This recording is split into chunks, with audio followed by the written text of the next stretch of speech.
A very good afternoon to everyone. Welcome to the earnings webinar to discuss the financial results of HT Media Group for the third quarter of financial year 23-24. Mr. Piyush Gupta, Group CFO, Mr. Parvez Bajan, Group Controller, and members of our investor relationship team have joined me on the call today. The financial results of Hindustan Media Ventures Limited was declared on Wednesday, 17 January. Results of HT Media Limited was released earlier today. We have captured the highlights of these results in the presentation on this Zoom webinar. This presentation, along with the financial statements, is available on the stock exchanges and the investor relations section of our websites. We will now start the presentation. Slide 2 captures the disclaimer regarding forward-looking statements. We do not, as per practice, provide specific revenue or earnings guidance. Kindly keep that in mind as we have our discussions. This slide gives our chairperson's comments on the performance of the company in the quarter, and I quote, "The third quarter of the current fiscal year saw the festive season across the country, the Cricket World Cup, and also assemblies elections in several states. As a result, overall business sentiment remained upbeat, supported by a moderating trend in general inflation and continuing rationalization in the prices of key commodities. Your company saw sequential revenue growth and an increase in profitability across all primary verticals. On the back of stronger advertising revenues, our print business posted a sequential growth, while margins improved on both YOY and Q-on-Q, with newsprint prices normalizing further. Radio saw better traction in the FCT segment, which resulted in sequential revenue and margin improvement. The digital business reported strong revenue growth, although investments in new business impact that vertical's margins.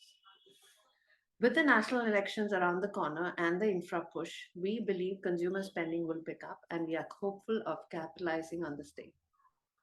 We remain cognizant of the ongoing global conflict and of sporadic attacks on global supply lines that could impact the overall business environment. Now, as always, we remain committed to our journalistic ethos and to bring a singular destination for our audiences for credible and engaging news and entertainment." End of quote. This slide gives the key areas that we will cover today. We will begin the performance update with comments on our consolidated financials. This will be followed by performance highlights of each of the business verticals, our print, radio, and digital businesses. We will open for a Q&A session after the presentation concludes. With this, I hand over the call to Mr. Piyush Gupta, Group CFO. Thank you, Anna. So we'll be tracking the presentation here. First, let's go to the consolidated performance. As you can see on your charts, total revenue for the quarter came at 486 crore, which is flat versus the same period last year.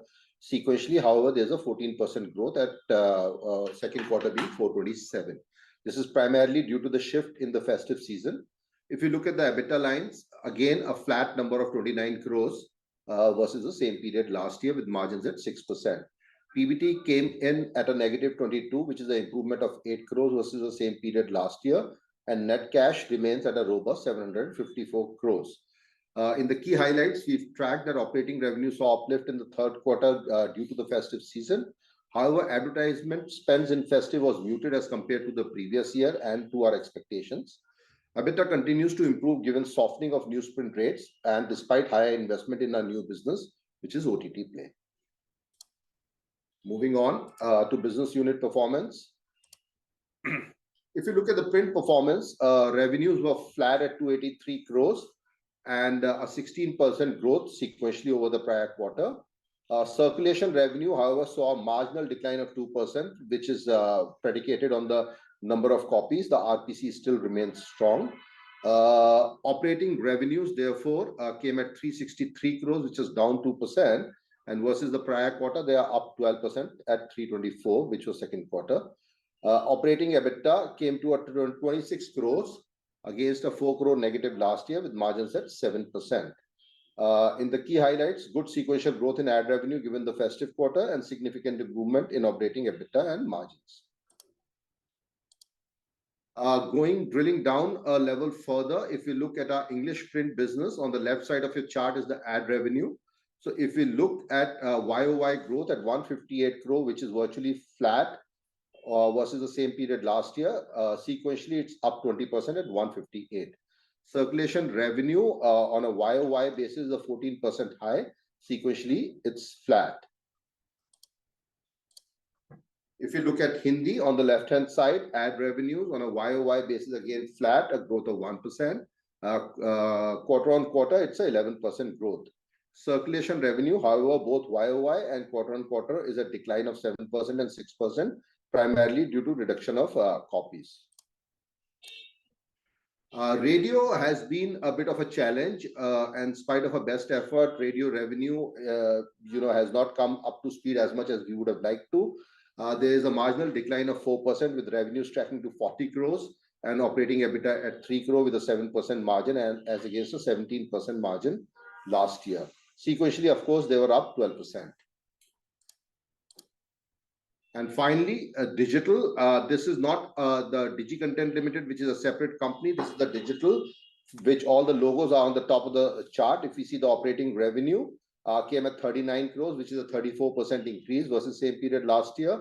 However, operating EBITDA also expanded the loss by about 11 crores at minus 34 crores. So these are the investments in OTT Play that we are having.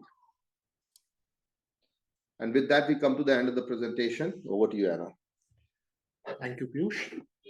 We will now begin the Q&A session. You can click on the raise hand option, which will enable the moderator to unmute you for posing your query. Please introduce yourself before posing your query and kindly restrict to a maximum of 2 questions per participant so that we may be able to address questions from all participants.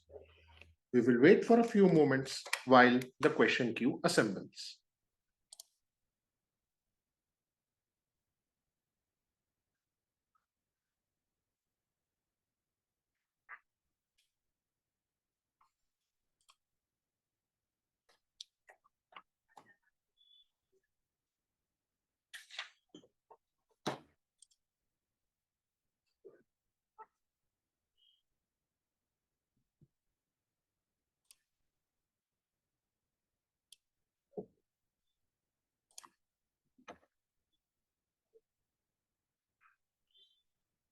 The first question is from the line of Mehul Parikh.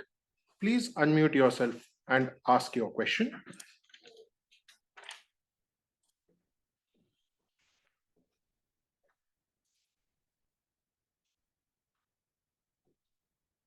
Hello, can you hear me? Yes. Good afternoon. Good afternoon. My name is Mehul Parikh. I am an individual shareholder of Hindustan Media Ventures Limited. My first question is that this 4 crore revenue that we are showing in digital section of HMVL results, this is the package generally is around at an average of say 1,000 rupees per annum. So is this the full amount recorded or is it proportioned on a quarter-to-quarter basis? It is a proportionate revenue. The recognition of revenue will be basis the duration of the package, and then only as and when it gets utilized, we recognize. While we of course collect the money upfront, and then it will be sitting as part of deferred revenue. Okay, so if we look at if we estimate the expenses to be say around 16 crores odd for towards marketing and all, we are practically spending 100% of the first year's revenue as marketing cost. Is that right to assume? No, the substantial portion of the cost would actually be in securing the arrangements on the content side. Hello. Hello, am I audible? Yeah, I missed it. Yeah, tell me. The substantial cost would be in securing the content that we are offering. Okay. And there will be also some acquisition cost. Marketing cost is very limited actually. Yes, so this figure has jumped substantially. So I just wanted to understand that this jump is essentially the acquisition cost, right? This jump is essentially the content cost. As you see, we already have 30 platforms. So the cost for the content is what has gone up. Similar to the revenue recognition, the content cost recognition also happens as we kind of sell the packages, and it's not a flatline cost. Okay. Okay. So it's on a per subscriber basis. Yeah. Yeah. Okay. Thank you very much. Then that was all from my side.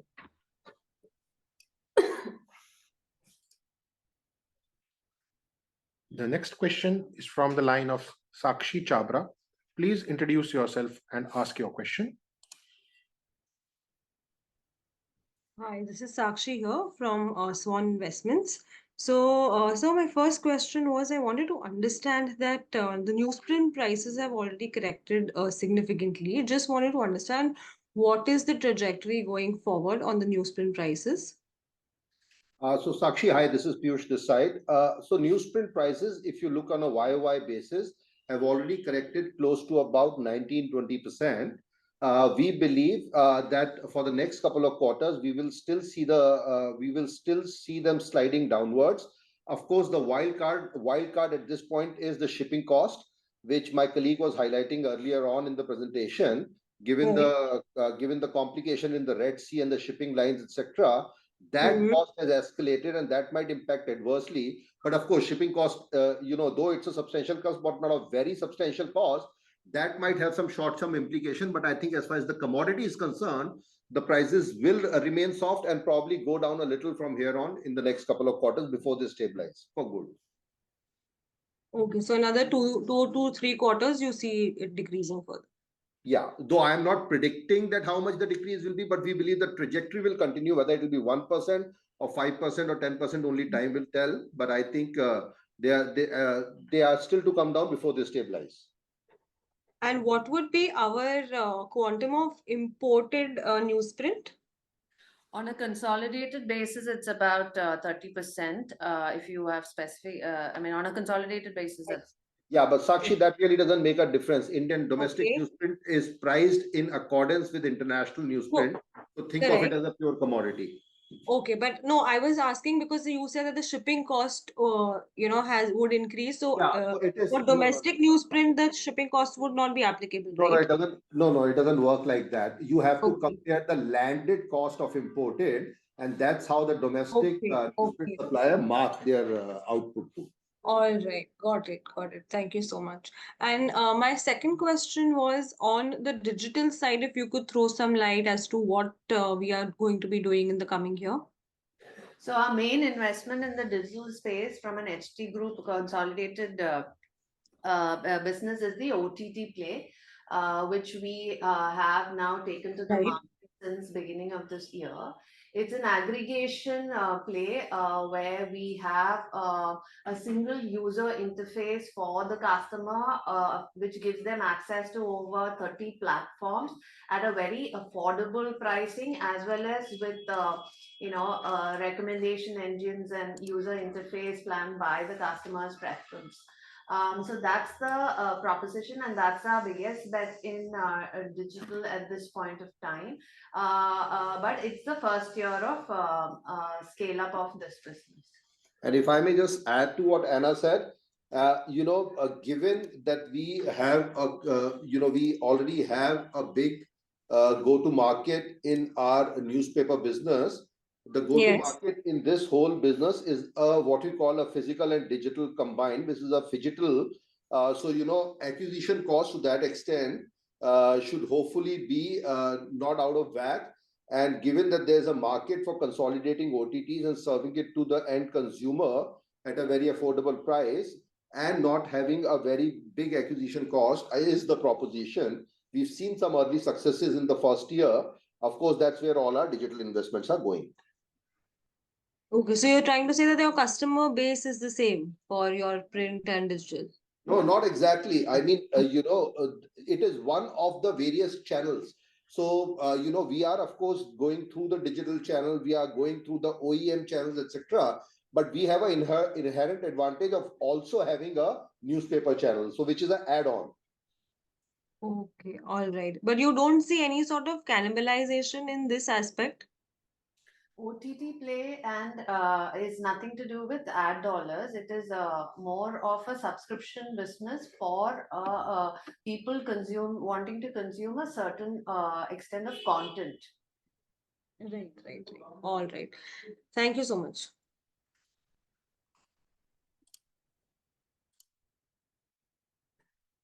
Thank you.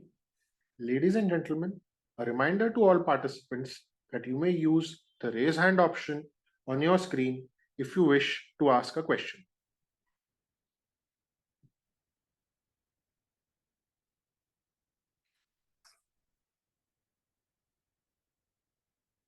The next question is from the line of Hari S. Please introduce yourself and ask your question.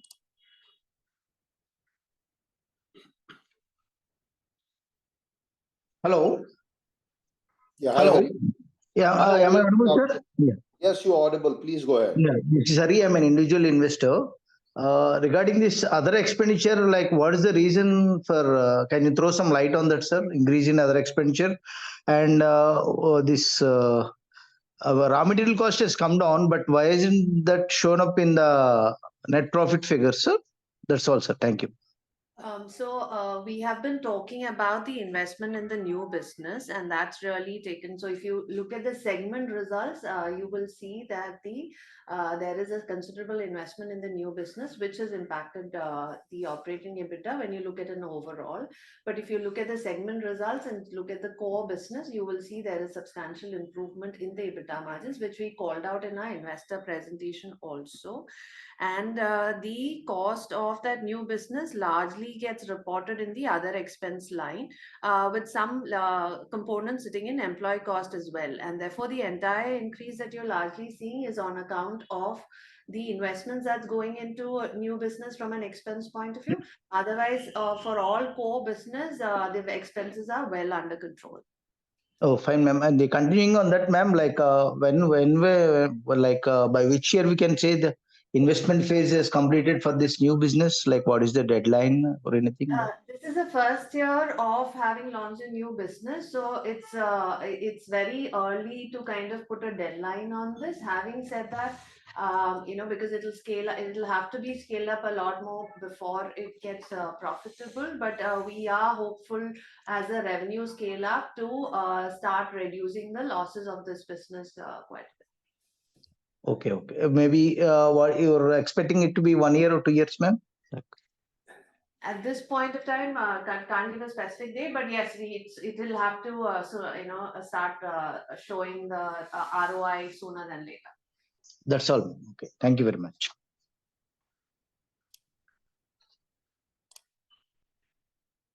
Thank you. The next question is from the line of Kunal Tokas. Please introduce yourself and ask your question. Hello. I Hi, Kunal. hope I'm audible. Yes, please, you are. Please go ahead. Okay, thank you, sir. My first question was this new business, OTT Play. Can you put a quantum of how much investment you have put behind this business till date? It is there as part of our segment results reporting, because in HMVL, the digital segment that gets reported is of OTT Play. So it's about around 70 crores of investment that's gone. 70 crores. And another question was about accounting. You said that in response to the previous question, you said that the reason why the lower newsprint prices, forget that. It was about the you said that the major costs in the digital segment were content related. So are you expensing these costs or are you capitalizing these? So let me answer. Let me answer this. All the costs on content and acquisition is always expensed. It is nothing is capitalized here, but there's a certain accounting whereby it is expensed and trued up every quarter depending upon the number of subscriptions sold. So in a one full year cycle, of course, the entire cost will run through the P&L, but it will be trued up in all the 4 quarters. So nothing is capitalized, everything is expensed. The simple answer is that. All right, sir. Understood. Those were my 2 questions. Thank you.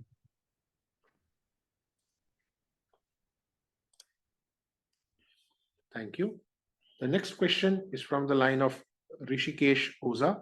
Please introduce yourself and ask your question. Yeah, hi. Thank you for the opportunity. Rishikesh here from Robo Capital. So my first question is with respect to the print business. Our print business has posted 10% approx EBIT margins after very long. Just wanted to get a sense, is this sustainable and what's the room for improvement here? The fact that the print business margins was impacted by the escalated newsprint price, which we actually saw for a sustained period of time, given quite a few of global incidents.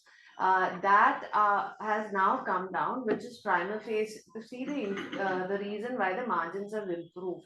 Unless there is any such unexpected global events, we are not expecting newsprint to go back to any such levels that we saw in the last 1.5 years. Therefore, it is definitely sustainable. As Piyush was responding to one of the earlier queries, and for another 1-2 quarters, we are expecting the newsprint rates to further soften before it stabilizes. And there is no expectation that it will really escalate like it did. So definitely it is sustainable. In fact, it should, if revenue kicks in and growth coming in, margin should improve further from here on. Okay. Okay. Also regarding the OTT play, you said you have invested around 70 crores. How much more are we looking to invest, and what cash burn are we looking at in future years? So hi Rishikesh, this is Piyush this side. So Rishikesh, as my colleague was articulating, this is the first full year of OTT operation. Of course, we had launched the product in the year prior. Now we are tracking the various key metrics, including the users, the activation, the content, the NPS scores, and so on and so forth. But given the fact that we are tracking it very closely, we will give it some more time. We have not put an absolute rupee number at this point in time that this will be the absolute outside level of investment. But if we see that the traction is coming and there is that real demand in the market, we will play it accordingly. So at this point in time, I'm happy to say that we have seen those earlier thesis play out. But of course, is it as good as we thought? It's not. So we are fine-tuning the engine. The product is complete. There are 30 platforms on our OTT play.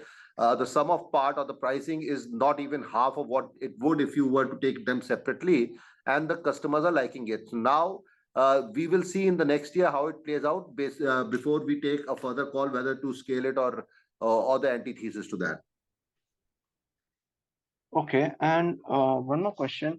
We have a lot of liquidity investments on our balance sheet. What's the plan with the liquid investments that we have? So this exactly is what's happening. I mean, all the cash which is sitting in the balance sheet is being utilized for incubating our new businesses and supporting our existing business. As long as we can create a long-term sustainable value for the shareholders, we'll utilize the cash prudently. Okay, so I think that's around more than 1,000 crores of what liquid investments that we have on balance sheet. No. Yeah, so if you look at HMVL on a standalone, you are absolutely right. But the best. Yes, I'm sorry, I was talking about HMVL. Yeah, you're talking about HMVL. Yes, we have. OTT play is also sitting in HMVL. As Anna highlighted, that 70 crores we've already expensed in the first 9 months. And then, of course, we also have to do further investment. So cash is being utilized there. So that's basically what the plan is. Okay, but still that is a lot of cash that we have. So do we have any other plans? Because not all would be going for OTT play, right? Just because we spend cash, it doesn't immediately ensure return. So we of course have to be cautious in how we deploy cash. We have taken a big bite in form of the investment in OTT, and therefore we will not want to open multiple fronts like that. We will, however, cognizant of having to build businesses and verticals which give appropriate rate of interest. Okay, got it. No problem. No, thank you very much. Thank you. The next question is from the line of Hari S. Please reintroduce yourself and ask your question. Yes, this is Hari again, sir, individual investor. Yeah, hi Hari. Yeah, regarding this radio, sir, there was expected to be a positive government policy change regarding our radio segment. Has this come out, sir? Hari, we are all expecting that to come out soon, but not that we can state with any certainty. But I think given the elections are around the corner, I think it will be only after the national elections are done. But I believe the final policy is with the government for final notification. I think that's going to take some time. We believe it will be after election, but if it happens before that, that'll be wonderful. Oh, it will be a wonderful policy for us, sir, or a borderline policy? No, it'll be a wonderful policy for us. Okay. Because you have to understand at the time of auctioning, right from 2007, when they did the phase one, they have charged notif on the basis of 2.5% of the final auction or 4% of revenue, which incidentally probably was the right thing to do at that point in time. But given that the sector has turned, and specifically after COVID, obviously the government needs to understand that they need to support the sector. Okay. Thank you very much.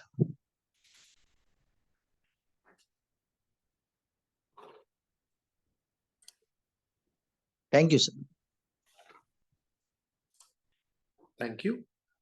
The next question is from the line of Kunal Tokas. Please reintroduce yourself and ask your question.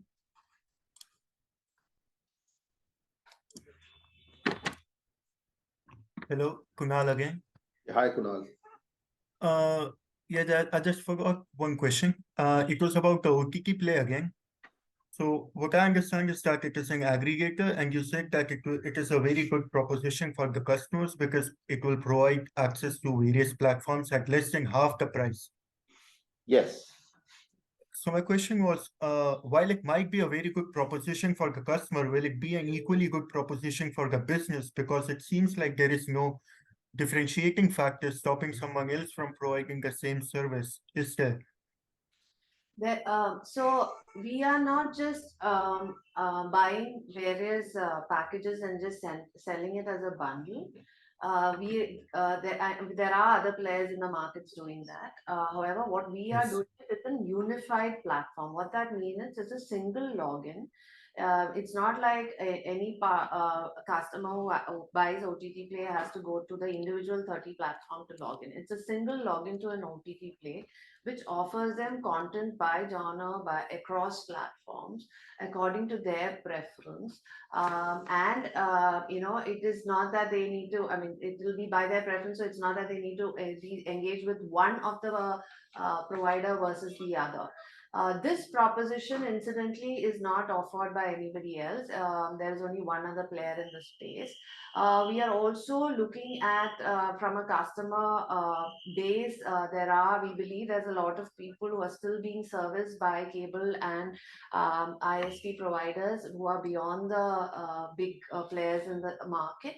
That's also the customer target that we are going after in terms of servicing. So yes, we believe that we have a unique proposition. It's bundling is easy, but this kind of it has taken a lot of technological as well as product development to kind of offer this. There is convenience, there is affordability, there's abundance of content, and there is personalization that happens across the platforms and packages that's available. So any unique content released on any of these platforms will be immediately available on OTT Play? Yeah. All right. And anything stopping someone else from doing this aggregation as well? Providing all of the content on a single... One is the aggregation part, and the other part is the distribution and the execution of reaching it to the customer. That also, as Piyush earlier explained, we believe our ability to access the physical and digital go-to-market model gives us a unique proposition. So it's not just about aggregating; it is getting to the right customers in the right manner, in the right acquisition cost, which makes this business profitable. Okay. And just a hypothetical question. Have you looked at maybe done some preliminary calculations about the NPV of each customer you get? LTV is a constant. No, sorry, come again. What are you talking about? The lifetime value? Yes, sir, for each customer. Look, I mean, we can do a theoretical calculation of lifetime value at this point in time, but as you would appreciate that it's just the first year. Yeah, exactly. We need to get a few more Yes. readings before we kind of put a finger on that number. I understand most of these businesses are calculated on the lifetime value, but we don't want to mislead by picking up a number and saying the lifetime value is 5x of the cost of acquisition. At this point in time, we don't know.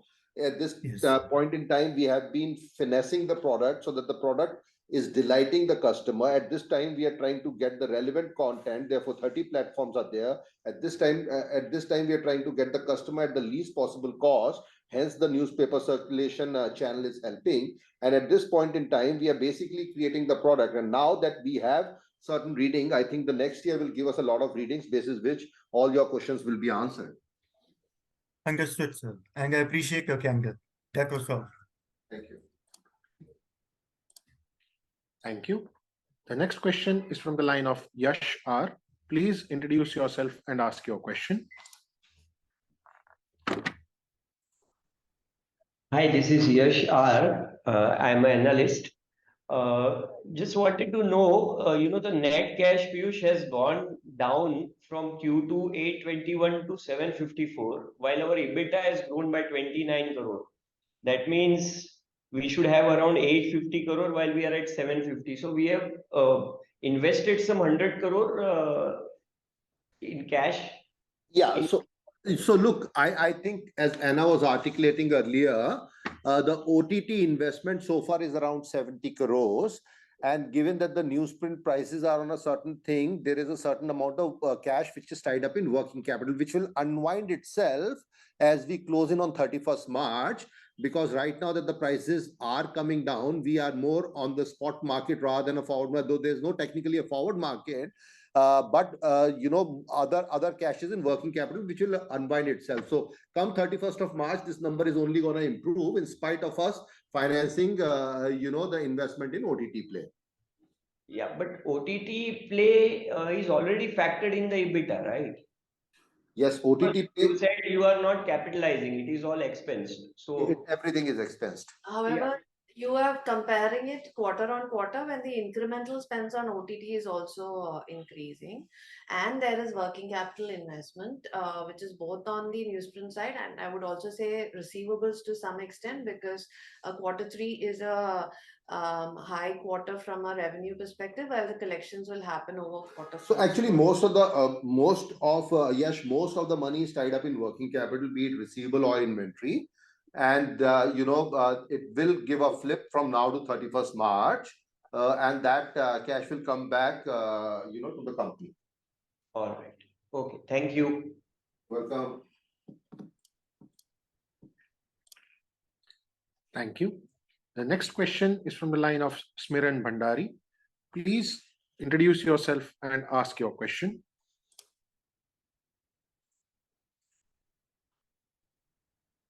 Good afternoon. I'm Smiran Bhandari. I'm an individual investor. My question is regarding ad for equity. So I believe there were some real estate investments in the Noida NCR region through ad for equity. So what would be the quantum of those investments, and are those investments now bearing fruit? Well, thank you for your question. But, not just in Noida, Greater Noida, Indrapuram, but we've got a lot of investment in terms of line item. These will be adding to more than 100, 150 investment. So I don't know which you're talking about, because that's the business of AFE. And we've got various investments in Noida and Greater Noida area. Okay, so what will be the total quantum amount of AFE, and within that, the real estate investments? Yeah, so the total quantum will be about over 650 crores, of which about 60% is in real estate. Okay, and are we monetizing the real estate investments? On a regular basis, last 3 years, we've been constantly monetizing quite a bit of our assets. It's reflecting in our cash flows also. Okay, and you said 100 to 100. Sorry, come again on the real estate investments. So we are about 60% of 645, so roughly about 370 odd crores in real estate. And Piyush was the 100 number he said is in terms of the number of investment that we have. Okay, okay. And how much of it is sitting in HMVL and how much of it is in HT Media? About half of this 650 is sitting in HMVL. I would slightly more than half. Let's say 60% in HMVL, is it? Okay. All right. ideally, I mean, this should be considered as a part of financial investments, right? Well, it is. I mean, look, I mean, it's nothing strategic in nature. These are financial investments. As Anna was saying, in the last 3 years, our monetization has increased, and that's clearly indication of what the market has been. As you've been track, if you're talking about real estate, you know where the real estate markets are. Given that opportunity, of course, we are making the best use of. We are getting the best IRR, but by using these assets. And I think it's a phenomenal space to be in. And given that we still have a substantial amount of book, I would say some of these investments are as close to cash and cash equivalent as they can be. However, there is of course the operating revenue, the thing that it brings in, which of course is why we do AFE. Okay. Got it. Thank you. That's it. Thank you. The next question is from the line of Kaustav Babna. Please introduce yourself and ask your question. Hello. Hey, Kaustav. Hi, how are you? Doing well. Happy New Year to you. So, Happy New Year, Happy New Year. So, I'm from BMSPL and I have two questions. So, firstly, your advertisement revenues have been flat. So, just wanted to understand, and on the print side. So, just wanted to understand as general elections come, what are your aspirations on this front? Do you see growth coming over the next 2-3 quarters over here on a year-on-year basis? Will elections give a flip? The answer is yes. So we are hopeful that between Q4 and Q1 of this year, we'll possibly do some better revenues than we typically see in such quarters. Otherwise, Q3 is always the highest revenue quarter. Having said that, as and when, while there will be a flip side on that spend, there is also the fact that government spends through DAVP comes under code of conduct, and for 2.5 months or roughly that, the spends on that front reduces. So there is a net trade-off, etc., that happens as well. But if the results are, to the market interest, the general markets and the buoyancy and the business sentiment being upbeat, we are hopeful that the revenue traction will be good. Okay, great. And my second question was on this digital business, the new venture. So right now, I understand you're investing money into it, and it'll take some time for it to show results. But when it matures, I mean, what type of margin business should this be at maturity? At a gross, at a EBITDA level, EBITDA. yeah, 15-20 margin business ideally. Okay, great. And this, okay, great. Thank you, sir. Thank you. The next question is from the line of Sakshi Chabra. Please reintroduce yourself and ask your question. Yeah, thank you for the follow-up question. On the OTT play, I just wanted to understand what is our current subscriber base? This is slightly competitive sensitive info, so we won't be able to share that at this point of time. Okay. And my second question on that, on OTT play, was that when someone takes a subscription of this, can they view it on multiple screens, like on the TV as well as on their mobile? Yes. They can, right? Okay. Thank you. That's all from my side. Thank you. The next question is from the line of Yash R. Please reintroduce yourself and ask your question.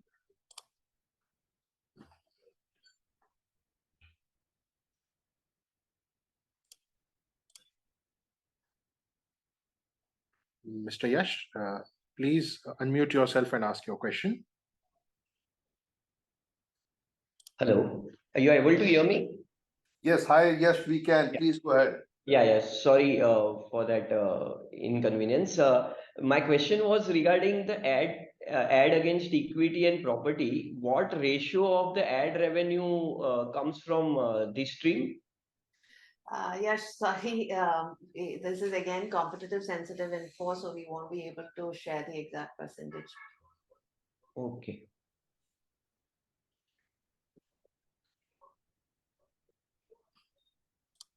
That's it. Thank you. Thank you. Thank you. Thank you all. With this, we come to the end of the Q&A session. If you have any further queries, please reach out to the investor relations team. Our contact details are given in the investor presentation and are also mentioned on our websites. I now hand over to Piyush for closing remarks. Thank you, Aditya. Thank you everyone for joining us today for our investors call. As you've seen that, given the commodity prices and the festive season, we've had some traction which has come to the P&L. We sincerely believe that this journey will from here on continue, given the elections, given the year end, and given the commodity price softening. With that, we hope to get even better results in the coming quarter, and we look forward to seeing you soon. Stay safe, and a happy new year once again to all of you.